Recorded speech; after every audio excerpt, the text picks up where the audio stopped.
What's going on, you guys? It's your boy Patrick, aka Addicted to Combat, back for another week of UFC action, and we have UFC Vegas 76 this Saturday featuring a middleweight main event between ranked contender Sean Strickland in the middleweight division. He welcomes Abus Magomedov, a dangerous man who has only spent 19 seconds in the UFC cage so far and already taking a big step up in a headline spot here. So, should be a really fun and compelling main event. And we've got 12 fights on this card altogether. A lot of short notice replacements leading to a few very wide money lines here where the bout may or may not be competitive. We may or may not be able to find value on some of these, but there are some money lines I do like. I've bet 5 of them already, and I'm looking to add some props as well. So looking to bounce back and have a more predictable week than last week. I didn't get a chance to see last week's card live, but I watched the results roll in on the prelims when I was out and about for that daytime card, and I was shocked to see 4, 5, or 6 underdogs in a row come through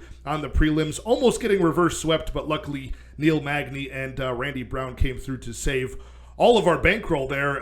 Still went negative a bit. It came down to really that Jamal Emmer split decision not going my way last week, but that's the way the game shakes out sometimes. I thought he won the fight, but we came back and won the split decision with Neil Magny. So even Stevens on that one. But looking to start the July fight schedule out with some profit here in a big way. I do like this card a lot, entertainment-wise, and there's some good betting spots too. So hit the like, hit the subscribe. Let's break into this one. But again, check out the description for my sportsbook affiliate link to Bet Online, which is a very good sportsbook for mixed martial arts. In fact, a lot of the lines that I took advantage of the line movement this week and bet were on Bet Online. So check them out. Their props are out already. And join me on Wednesday night at 8 p.m. Central Time. I'll be joined by returning favorite Uncle Weezy, a very smart man. He's going to lend his computer-like brain with all of his statistics and help break down these fights this week and help make us some money, find some props that we like, and just have a good old time with Uncle Weezy, a really good friend in this community. So hit the like, hit the subscribe, and let's break into the first prelim of UFC Vegas 76. First fight of the prelims is at lightweight between Kutateladze and Elvis Brener. This is one of those very wide money lines due to a short notice replacement here, but it's really just a disparity in skill as well that leads to it. Kutateladze is a minus 600 favorite, plus 425 for Elvis Brener. And it's actually Guram who's filling in on short notice for this specific weekend. Elvis Brener was supposed to take on fellow grappler Jordan Levitt. So this is a much different opponent in the Muay Thai striker of Guram Kutateladze. But Guram is still a big favorite here because he was prepared to face Jamie Mullarkey but maybe 3 or 4 weeks ago. I think Guram pulled out and delayed this for something minor, I guess. But Guram's a very good Muay Thai striker. I think he has trained, maybe is still training out of that All-Stars gym in Sweden with Gustafsson, Khamzat Chimaev, people like that. He's got very good boxing, very good striking defense, strong kicking game as well. Good leg kicks, body kicks, and then he'll mix it up and go high when he's looking low, the classic kickboxer's trick. But his defense is not just to the striking, it's also his get-up ability is good as well. Good submission defense with his rubber guard, good butterfly hooks to elevate his opponent and get back up to his feet. And he'll threaten submissions on the ground just to create a scramble so he can get back up to striking range. So pretty good, well-rounded skill set for Guram, and he's got a very good record at 12-3. He is 1-1 in the UFC only, with a long layoff in between his bouts, a lot of delays due to injury and things like that. So I wonder if this weight cut is difficult for him. He's a very shredded individual, and he's 5'11 at 155. So probably a tough weight cut, probably some injuries. Those are things that make me think that this minus 600 might be a bit much. But again, he's got a very good skill set. And Elvis Brener is a grappler from Brazil who just made his debut back in February, I think it was, in the UFC 284 card against Zubaira Tukhugov. And Elvis Brener certainly lost that fight by decision, but he won the split decision, a pretty odd result. And I think it was due to the optics of round 2 and round 3. Brenner's never been finished before. It was largely a striking fight, even though Brenner's a grappler. And Zubaira Tukhugov, he slowed down, tried to clinch against the cage, and Brener actually bloodied up his nose and caused some lacerations and bruising on his face.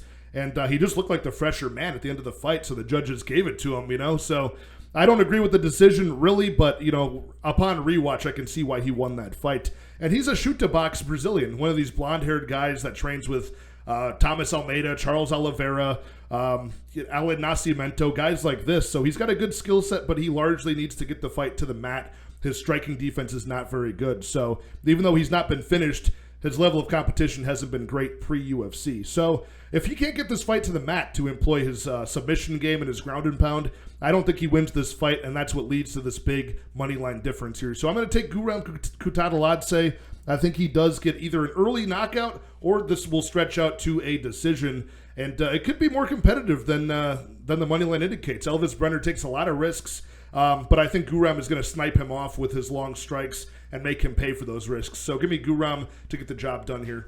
Heavyweight fight up next between Alexander Romanov and Blagoy Ivanov. A very sloppy fight potentially between these two heavyweights, and I can't wait to break into this one. It was a lot of fun to reminisce on the tape, especially of Alexander Romanov, who's now coming off of back-to-back losses, the first in his career. The Moldovan freestyle wrestler, very strong in round 1 and then fades drastically in rounds 2 and rounds 3. And he's been sort of exposed in his past few fights. So coming off of that loss last August to Marcin Tybura as a big favorite, he almost scored, I think on one judge's scorecard, he did score a 10-8 in round 1, repeatedly taking down Tybura, beating him up. But then Romanov fades, and he fades hard in rounds 2 and rounds 3. And Tybura was able to out-grapple him and outbox him for those rounds and win that majority decision as a big dog. Now, Alexander Romanov was a trim physique for those two fights against Chase Sherman and against Tybura. He was like more towards 240, whereas he entered the UFC at like 265, pushing the limit. He returned in maybe like a more obese version of that 265 last time we saw him against Alexander Volkov in March of this year.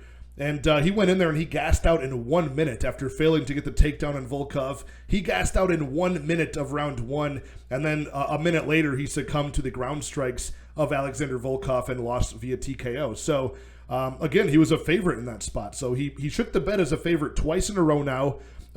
It's anybody's guess to see how he returns physically. Is he going to be 240 again for this fight, or is he going to be pushing the limit of the division again at 265 and a half?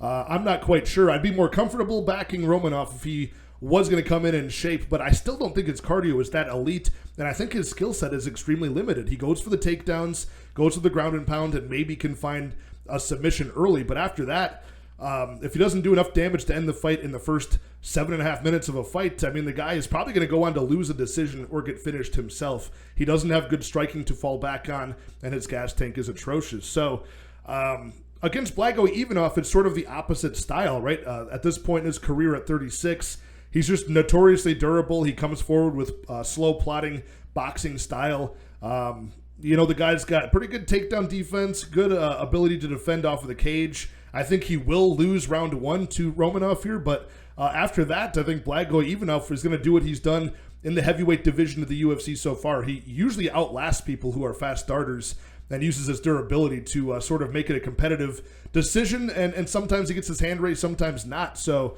a lot of split results for Blagoy Ivanov, who I think the best signature of this guy's durability is taking every big punch from Derek Lewis and surviving until the final bell, losing that fight by a close split decision. So this could be back and forth, but I think it is going to be Romanov burning himself out early in round 1, not getting that finish on Blagoy, and then Blagoy takes over in rounds 2 and rounds 3. And I think we are going to enter like a split decision majority result and possibly even a draw, So I'm actually going to play 0.125 units on that fight goes to split here at plus 500. And I think I'm going to play that 0.125 units on that plus 6,600 prop of the fight goes to a draw. This could be a split draw, a majority draw. I mean, again, you could see not even just the fact that Romanov could get a 10-8 in round 1 and then lose the following 2 rounds, but also he's gotten fouled in a few of his fights.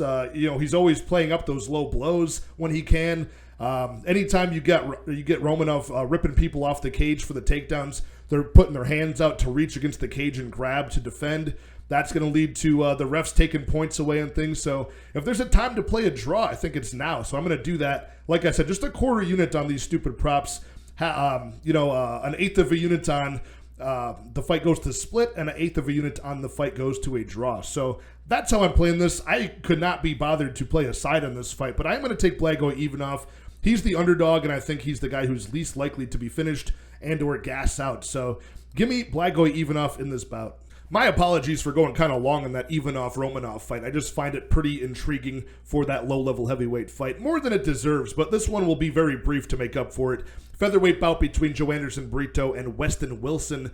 A short notice bout, Weston Wilson making his debut. Joe Anderson Brito is on, he's one of the biggest favorites on the entire card. He's minus 1,400, Weston Wilson, the plus 800 underdog. So quickly, why this is basically the money line that we have is Weston Wilson, not very good. Any step up in competition this guy has, he's really faltered and come short. He's a 6'1" featherweight, which is very huge. He's a long, skinny guy who actually trains at the Wonderboy Thompson gym in the Southeast United States, and he's a BJJ brown belt. So even though he does have like the Wonderboy Thompson bladed stance, hands down, bouncing style, he's more of a grappler with 11 subs on his record.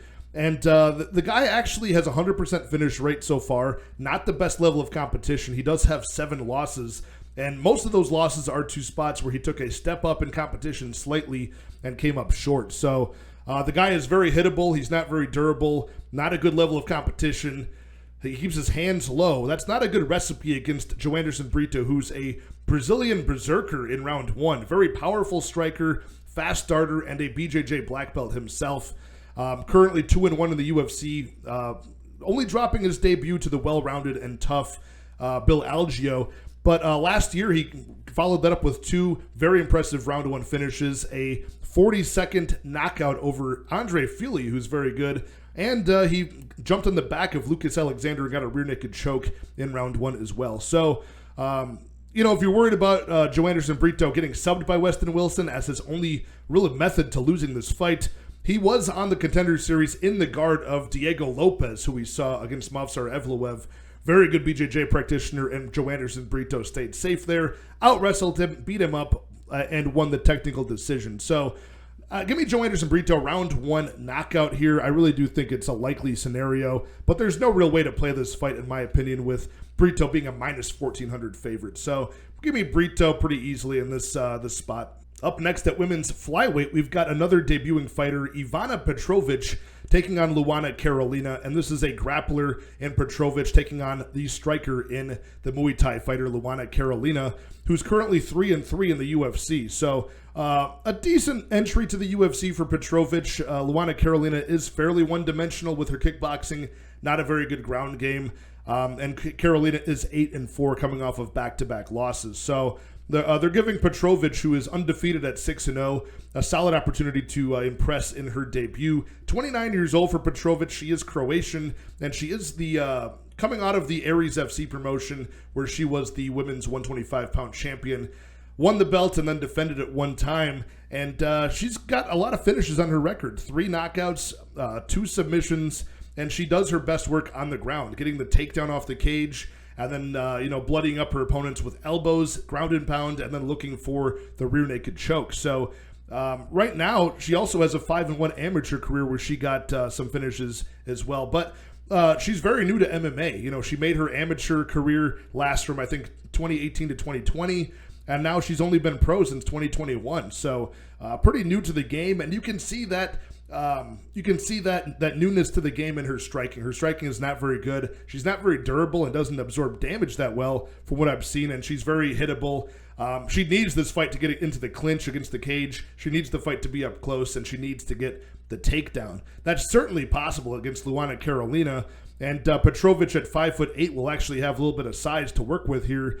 But Luana Carolina's got good weapons in the clinch. She's got good knees there, good elbows there herself. Very long hooks. She's not the most technical, and it'll go from technical striking to very excited, frantic, non-technical brawling very fast, but I still think that could be effective against Petrovic here. So as long as this fight stays standing on the feet, I favor Luana Carolina heavily in this fight. But if it goes to the ground, then that switches, and of course I would favor Petrovic to probably end up getting this done inside the distance by submission, but it's where the money line is that really bothers me here. You've got minus 220 on the debuting Petrovic, who has only been to one decision successfully before. It was a split decision that was very questionable that it went her way, whereas Luana Carolina has been in here against some pretty high-level opposition in the UFC, going 3-3 in those appearances, but at least she's been to 7 decisions before in her career. And like I said, she's got that striking advantage. So pretty light on her feet, pretty smooth of a mover, I would say, as Carolina. At this level anyways, I think she could avoid the takedowns as much as possible, do work on the feet at striking range for the majority of a couple of rounds here, and edge out a 29-28 decision, if not winning all 3 rounds. So give me Luana Carolina as the underdog here. I just think that it's way too wide. Minus 220 for a debuting fighter that's rather untested. I think the value's on Carolina. Am I going to play her from a gambling perspective? Certainly not. I just don't like enough attributes from Carolina, and I do agree that she is one-dimensional, but so is Petrovic. So almost a 50-50 fight in my eyes here. Give me Carolina to pull off the upset. Another women's fight up next, this time at featherweight. We've got Yana Santos taking on Karol Rosa. And a 145-pound bout is odd to see, since recently when Amanda Nunes retired, I believe she's retiring that featherweight belt and the division with her. So Dana White did agree to that, and I'm not sure how many more of these fights we'll see at the weight class. But we've got this one, Yana Santos, formerly Yana Kunitskaya. She's coming from a Muay Thai and Taekwondo background. She's been around for a long time, even though she's only 33 years old. And her past 2 loss streak has been kind of the most regressed she's looked in a while. Now, she did have the knockout loss a couple years ago to Irina Aldana in round 1. Had a leave of absence to have a child, and then comes back against Holly Holm recently. And again, she started okay in round 1, but fell apart in rounds 2 and rounds 3 and got pretty much bullied around the entire time by Holly Holm. So doesn't look great for her. I know it's a tough couple of opponents, but I think the best days are behind Yana Santos, even at this early 30s age. Like I said, largely a striker, but she has had her moments in the past in the grappling success. Karol Rosa, at 28 years old, still probably has some room to improve, still has better days ahead of her, and she's been promising in the past, scoring over 120 significant strikes in 3 separate UFC appearances. High output striker. She also can be flat-footed and powerful, really pivot into her punches and land effectively. She scored a couple of knockdowns in her career, including in her last fight against Norma Dumont.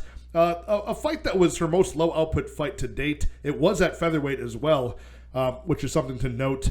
And Norma Dumont, very strong, able to control her in the clinch in the later parts of the fight. So even though Karol Rosa displayed some power late and dropped her in round 3, it wasn't enough to reverse the low output round 1 and getting all that control time against her. So looking to bounce back here is Karol Rosa. I think she's got the tools to do so here. She's got the youth, the power, I think a large striking advantage in terms of skill and output as well. Yana Santos can be aggressive early, but then fade as the fight goes on. And even when she's aggressive early, she stalks forward and leaves a lot of openings to be countered. So, unless Karol Rosa is totally unwilling to wrestle in this fight, unless she's totally unwilling to, circle off of the clinch and just allow Yana Santos to maybe dictate that area of the game and cage wrestle her, that's how I see her losing this fight. But I just find it very unlikely against Yana Santos. So give me the more durable fighter as well, the one that I think still has some room to improve at 28. I think it's a good spot for Karol Rosa in all aspects of MMA. So the money line has come down, and I waited for it, and it might keep on going down and closing up. You have Karol Rosa at minus 147, which is where I grabbed her just for 1.47 units to win 1 in return. Plus 127, the underdog in Yana Santos. The money line has tightened up. I don't really see why. I like Karol Rosa in this spot. I think it's a good matchup for her. So give me a decision victory for Rosa. Welterweight bout up next between the returning Kevin Lee against Rinat Fakrehtdinov. This is a very fun fight. Kevin Lee, once a household name in the UFC's lightweight division and briefly the welterweight division of the UFC. This guy has got very good wrestling, very good explosive striking, athleticism, and a complete striking game as well, with good BJJ when he gets the fight to the mat. So a very good finisher in the league, and he actually made his way up to the bottom of the rankings facing some very good competition. He beat guys like Gregor Gillespie, one of the more recent ones, by a devastating head kick knockout. He beat Edson Barbosa. He beat, who else? Michael Chiesa by round 1 submission as well. Good names there. Of course, he fell short against former champion Rafael dos Anjos in championship rounds, also Charles Oliveira, and most recently, before he left the UFC, he lost at welterweight to Daniel Rodriguez. And he never really did that well at welterweight. You know, he struggled to make weight, Kevin Lee, at 155 throughout his career. A tough weight cut for him. He moves up to 170, but at 5'9", just very undersized, and it's hard to rival a guy like D-Rod, who had pretty good boxing, keeping Kevin Lee at range, outpointing him. And then by the time Kevin Lee could get in range to get the takedowns, it was a little bit too late in the round. He lost that decision. Tested positive for Adderall. They gave him a suspension and then cut him from the UFC. So I'm not quite sure what the full story is and why they let him go so easily, seemingly. But he took a hiatus and then faced a washed-up Diego Sanchez in Eagle FC at a 165-pound bout.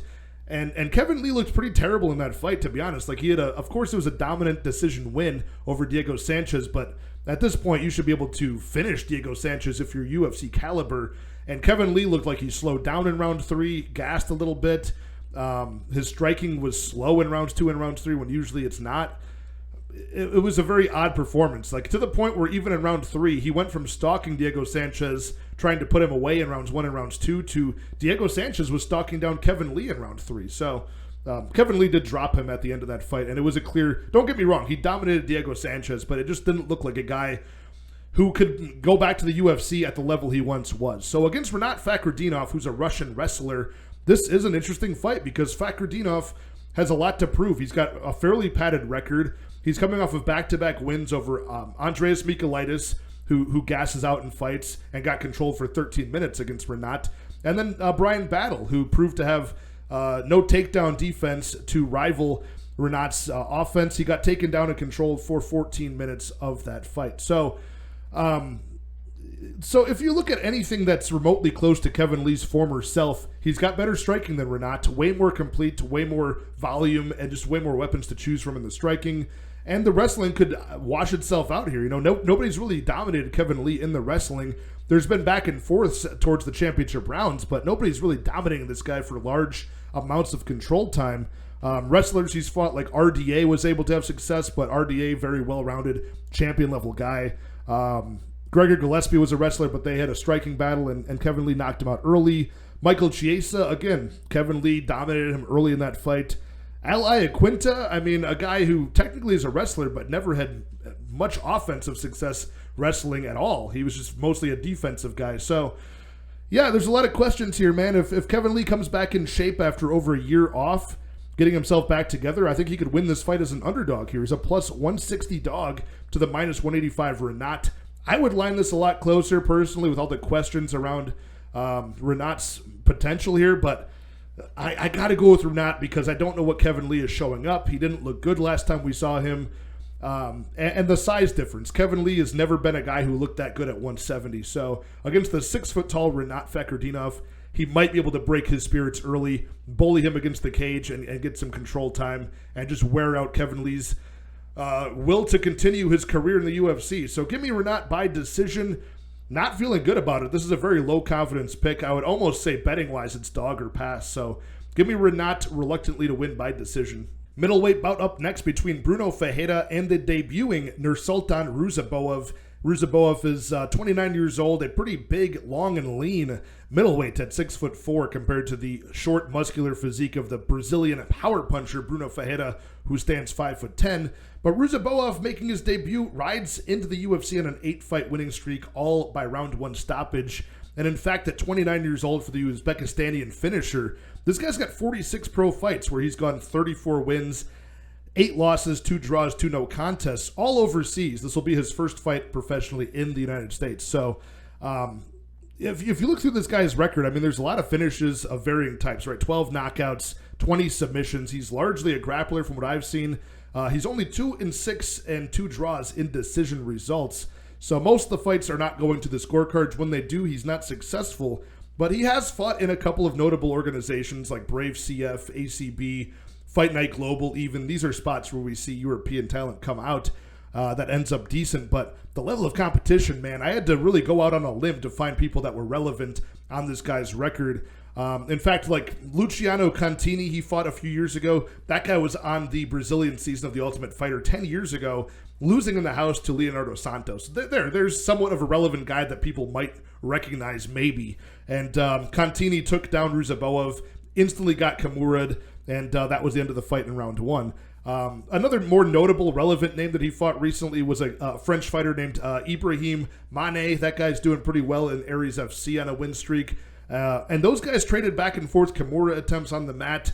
In fact, Mane even got Ruziboev in a tight triangle in round 1, and then Ruziboev picked him up and slammed him on his head, got the slam KO. So these are just things that you just don't see a lot of success with in the UFC level. Getting Kimuras when people take you down right away, slam KOs, stuff like that. It just seems a little bit too easy.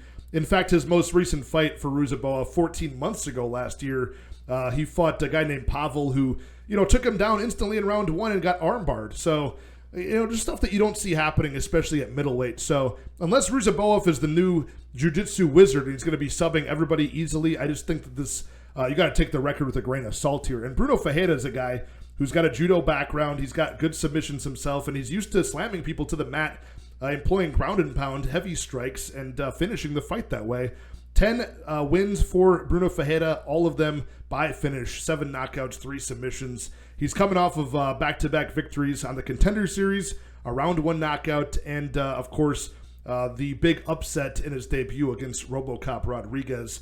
That nice straight left. Right when RoboCop thought he had the distance figured out, thought he was safe, the long straight left came from Bruno Ferreira and put him out cold. So, the 100% finish rate for Bruno Ferreira, 8 of those in round 1. I think Bruno Ferreira continues this. I think he can take down Ruziboev, who seems eager to be taken down, stay safe against those weird shoulder locks, and pound his face in for a under 1.5 round stoppage. And that's where I'm going to pick this playing out. I got Bruno Ferreira 1.5 units on his money line at minus 168. I intended to put another half of a unit on his inside the distance prop, but I expected that to be around like even money at least. But they're juicing that to almost the same price as his money line. So unless I find some DraftKings same game parlay to get close to even money on an inside the distance finish for Bruno, I'll just stick with that 1.5 unit investment.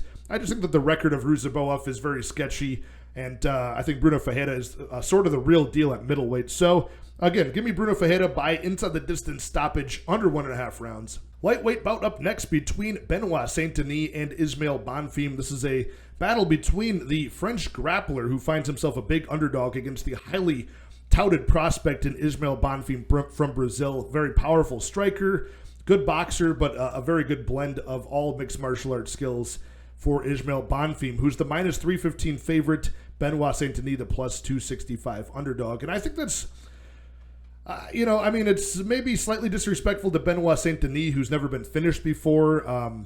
But, you've got just a big overlapping skill set, in my opinion.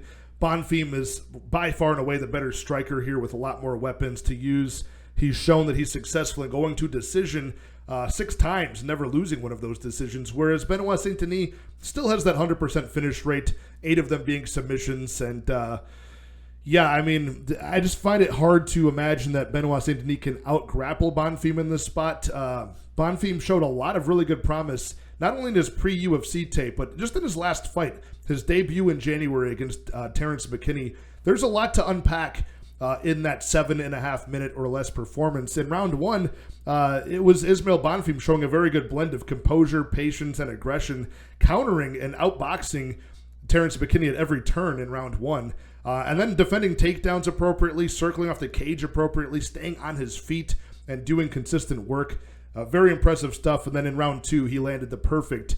He set it up with his boxing. When McKinney was hurt and distracted, he set up a perfect one-step jumping left knee, knocked him out cold. So picture-perfect debut for the 27-year-old Bonfim, who's been a professional for like 12 years now. So since he was a teenager, this guy has now amassed a 19-3 record. So the losses are all by submission, and they're all early in his career, like 10 years ago.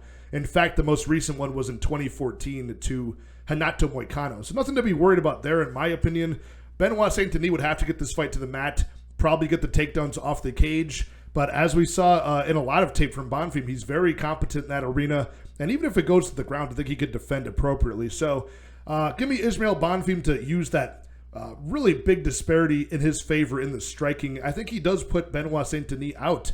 Benoit Saint-Denis never been finished, but in his debut, of course, that probably could have been stopped up a weight class against Dos Santos. But since then, Benoit Saint-Denis showed that he can get the submission over Nicholas Stolze and beat him up, but that guy does not have a win in the UFC. And then recently he beat the debuting Gabriel Miranda, a fellow grappler. He outstruck Miranda, so exposing that hole in his game. I don't see a hole in the game of Bonfim to really exploit here. So is there anything I can do with that minus 315 money line of Bonfim? Not really. It might be just a tad bit wide. There's not a lot of extra value on it. But I do agree he should win, and he should be a sizable favorite here. So give me Bonfim by round 2 knockout. I think he sets up the knockout sequence with body work in round 1 and just breaks the will of Benoit Saint-Denis. So give me Bonfim round 2. Women's flyweight bout up next between Ariane Lipski and Melissa Gatto. This is a contrast in styles, one of these Muay Thai striker versus grappler matchups where Lipski is, of course, the striker, Melissa Gatto, the Brazilian Jiu-Jitsu brown belt, and somebody who's been improving in between all of her appearances in the UFC. She's gone 2-1 so far. Her striking looked very, very bad upon joining the UFC, but it's been improving between the Victoria Leonardo win and the Sijara Eubanks round 3 TKO. That was a nice body kick to set up that victory. But overall, her wrestling isn't that amazing either, so maybe that's going to be an improvement to be made next. She does have trip takedowns, takedowns off the cage, even just pulling fighters off the cage and taking their back from the clinch position. Her cardio seems to hold up, but Melissa Gatto, she needs to get this fight onto the mat to really have like a big advantage, especially in this bout. Taking on Lipski, who's got good striking, and coming off of an upset victory where she scored, I think, as like a plus 250 or more underdog, a decision over J.J. Aldrich, defending all 12 of her takedowns, keeping the fight on her feet, and doubling her up on strikes as a result back in March. So using the clinch as well, she's got good defense there, using her knees to defend takedowns and gain respect, circling back off to range against J.J. Pretty good stuff for somebody who's currently 4-5 in the UFC since 2019 in Lipski.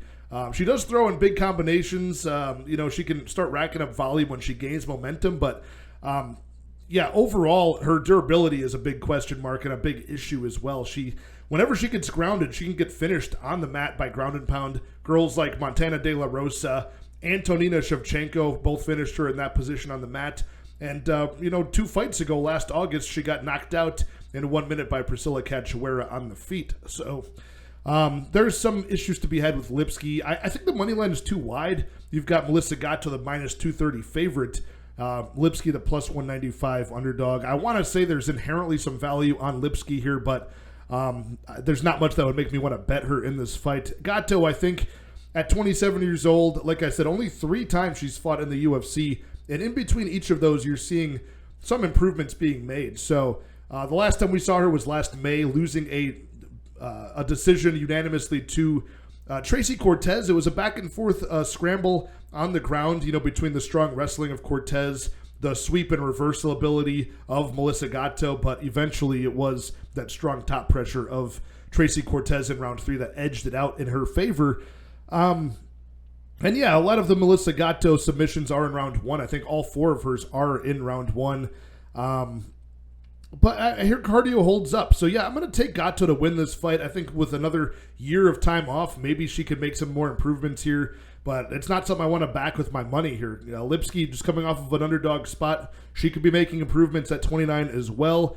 This is really dependent on Gatto just having serviceable enough striking to get the fight against the cage and then kind of slink her way into a dominant control-based position and look for the sub. I think she gets it. I think she gets either a round 1 or round 2 sub here, probably a rear naked choke, but no bet on this one for me. It's a pretty low confidence pick at the money line especially. So give me Melissa Gatto, like I said, a round 1 or round 2 submission. Welterweight bout up next between Max Griffin and Michael Morales. We've got old versus young matchup here with the veteran of 14 UFC fights going 7-7.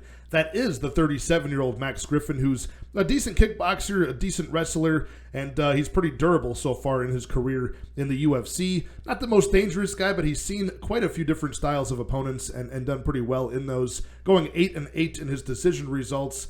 And Michael Morales is 24 years old, only making his third walk to the UFC cage, going 2-0 so far over Trevin Giles by round 1 finish and Adam Fugit last year by round 3 TKO.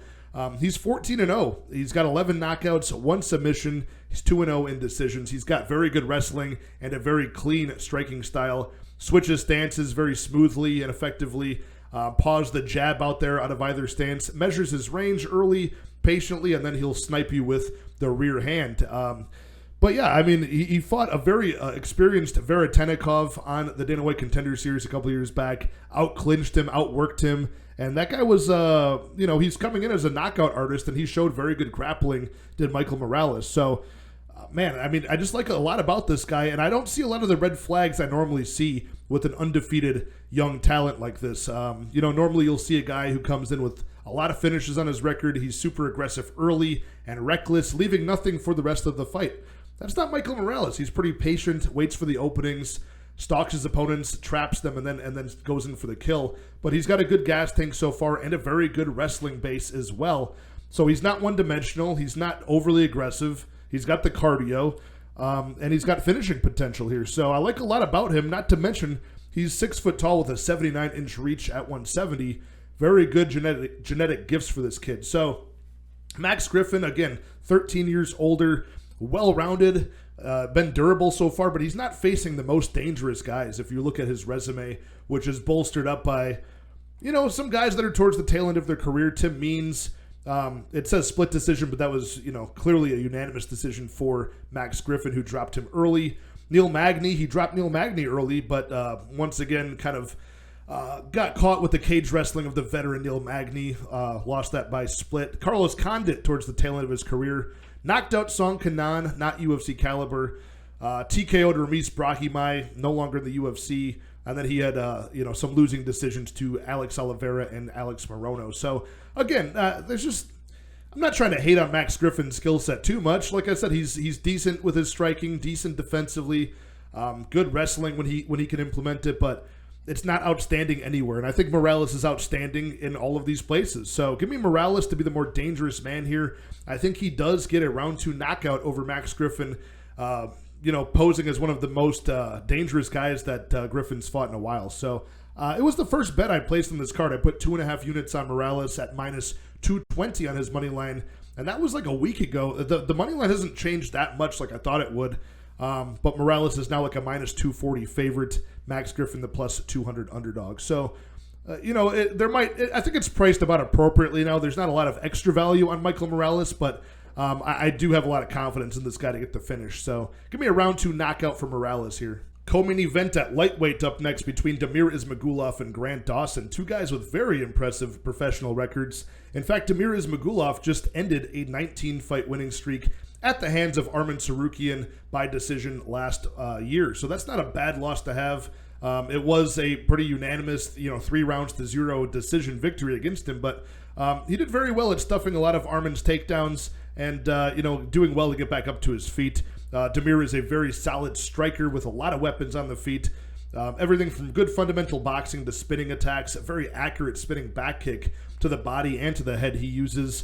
And the guy's just got a good ability to fight behind his feints, fight behind a nice jab, and he's got power in his strikes with 12 knockouts on his record. Although in the UFC, he hasn't been that dangerous.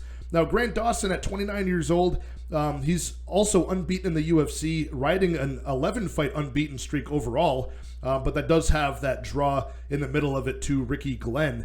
Probably his toughest fight in the UFC to date, but he's got a very strong wrestling game plan, rinse and repeat takedowns, heavy top pressure, and he'll soften people up with ground strikes and use that BJJ black belt he has to get the submission. He's got 13 out of his 19 wins. Very good finisher is Grant Dawson, and he's had a knack for actually wearing people's gas tanks down and getting the job done in round 3. He's done that on 3 different occasions in the UFC. So Now, the gas tank of Grant Dawson I'm not crazy about. He does have the ability to fade if he uses too much energy with the wrestling game plan early. And then in rounds 2 and rounds 3, his takedown attempts can be poorly set up, very desperate looking, and that's what happened against Ricky Glenn, who then got in top position and 10-8'd Grant Dawson in round 3 for the draw. Now, that does happen because if Grant Dawson does get tired, he's going to rely on his jiu-jitsu credentials, and he'll be fine to play off of his back, look for submissions, and try to get the sweep. But when he's tired, that just won't happen.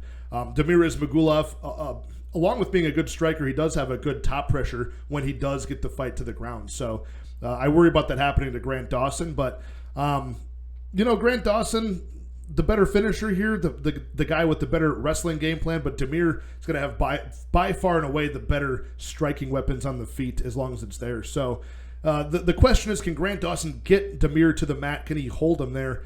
I'm just not so sold on that, really. Damir Ismagulov is a guy who fought not only Arman Tsarukyan and defended what was it? It was, I think, 14 takedowns out of 21 he defended and kept on working his way back up to his feet. That's going to make Grant Dawson work to hold him down. He's a big guy, and he's got a good scramble ability. Against Guram Kutateladze, Damir also defended a lot of takedowns as well. I think he defended like all 7 or something, or maybe 6 of 7. A lot of them upper body takedowns, but he showed very good balance and strength in the clinch. So I like Damir's strength in this matchup, especially that huge striking advantage he holds. Now, the problem with Damir is after his loss to Tsarukyan, that loss broke that 19-fight winning streak. Damir, I guess he took to Kazakhstan Instagram and decided to write that he was retiring due to injuries or due to health concerns. People read into that quite a bit. And then he went back on that a few weeks later and said, okay, I got one more fight on my contract. This might be the last one. Something along those lines. But where the money line is at for Damir, I can, certainly look past that statement on Instagram, that early retirement, just because he is now the underdog. I really favored Damir in this matchup. I think he should be the rightful favorite here, and I would price him around like that minus 170 price tag, honestly. But, he's moved all the way down. I was ready to bet him at 145, minus 145. He moved all the way down to now being the slight underdog at minus 108 on BetOnline. I took that price tag for 1.5 units. I would have gone heavier, but just all of that stuff with his premature retirement talk, you never really want to hear that. But look, I'll take the chance. Just skill set for skill set, I think he's better in this fight. So give me Damir Ismagulov to win a decision here. Possibly a late finish if Grant Dawson does gas out. But then again, Dawson could also, he's got that knack for the round 3 finish as well. So maybe looking for one of the sports books that has fight ends in round 3 could be a juicy plus money number prop there that I could see likely for either guy. So give me Damir to win by decision. Like I said, 1.5 units on him at minus 108. That price tag still exists on BetOnline right now, so I like that one quite a bit. Okay, we made it all the way to the main event of the fight night. Hit the like, hit the subscribe, and let's break into this potentially 5-round, 185-pound bout between Sean Strickland and Abus Magomedov. It's a very fun matchup, and it's interesting because Sean Strickland is so solidified in the top-ranked part of the division here. He's been in headline spots back-to-back this year. He went into championship rounds several times, and he's proven himself. He's taking on Abus Magomedov, making his second walk to the cage after just 19 seconds in the UFC so far. That front kick and follow-up punch knockout last September over Dustin Stoltzfus. A picture-perfect debut for Abus Magomedov, who comes into the UFC with already name recognition. He was in the PFL and made a very good performance in the 2018 season, scoring 2 impressive knockouts, a very impressive decision win over Sadabusi, a dangerous striker. And then he did fall short in the finale against Lewis Taylor, who came through as a massive underdog and scored that big left hook knockout on Abus Magomedov in round 1. So Magomedov slipped up there. He had to go back to the regional scene, score a couple of finishes there, and then he got signed to the UFC, and a lot of bouts were falling through. He finally made that debut against Stoltzfus in Paris, but maybe this Strickland bout came up because people don't want to risk fighting a dangerous guy who doesn't have the ranking next to his name just yet. That does happen, and Strickland's certainly a guy who would never turn that down. But Abus is a guy who's Dagestani-born, German-raised. He started his career in wrestling. He's got that in his back pocket, even though a lot of the time you just see him finish fights with his long strikes in round 1. He's got very good kickboxing. loose, relaxed striking out of both stances, but it's still very powerful.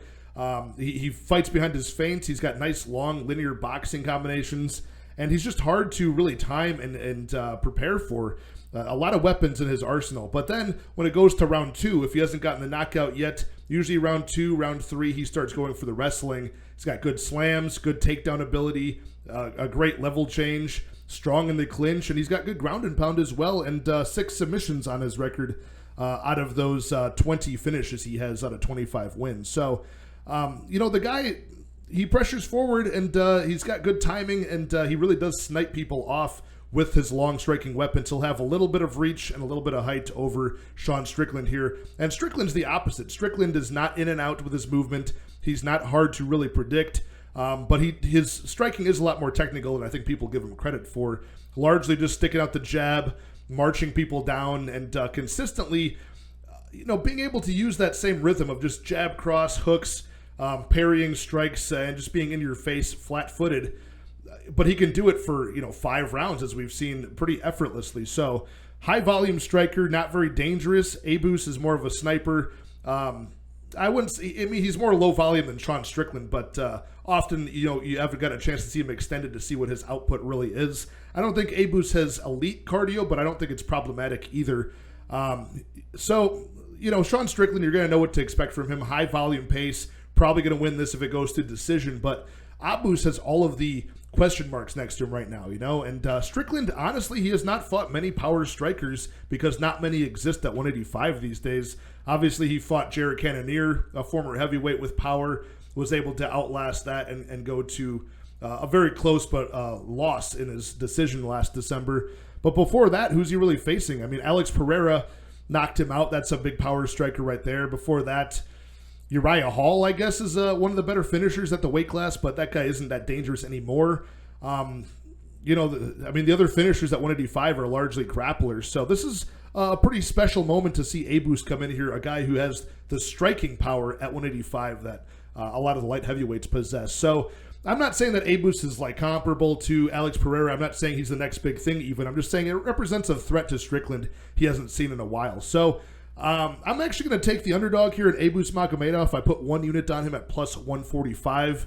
I'm sure something close to that still exists on the sports book. Right now, BetOnline is all the way down to plus 125. The overs and unders could be a way to play this as well. Obviously, they probably correlate towards, if Abus wins, most likely it is by finish, and it's probably under 3.5 rounds. So the under 3.5 is at plus 120. The over 3.5 is at minus 150. That would probably indicate that Strickland might be pulling away with the volume, staying safe, and keeping his pace and pressure on Abus, who might slow down. But it's a big question mark. So I'm interested to see if there's wrestling. Overall, I just see a lot more danger for Magomedov and a lot more ways to win for Magomedov at this point. So I'll bank on his upside just this one time at this point. We'll get this nice underdog price on him. And, like I said, 1 unit at plus 145. Give me Abus to win, probably in round 1 or round 2 by knockout. Okay, there you have it, you guys. All the fights broken down for UFC Vegas 76. Strickland versus Magomedov at middleweight. Should be a really fun fight card altogether. There's a lot to learn about some of these guys, and it's going to be fun to see if all of these big favorites can come through and cover that price tag and look as big of a favorite as they are. We'll see which underdogs come through and hopefully cash these bets. But again, join me tomorrow night, Wednesday night at 8 p.m. Central Time for my live stream with Uncle Weezy. I'll be going even deeper, trading opinions with him, talking about the stats, which he is an expert in, and finding some additional bets to make some money on this weekend's card. So hit the like, hit the subscribe, and enjoy the fights this weekend, guys.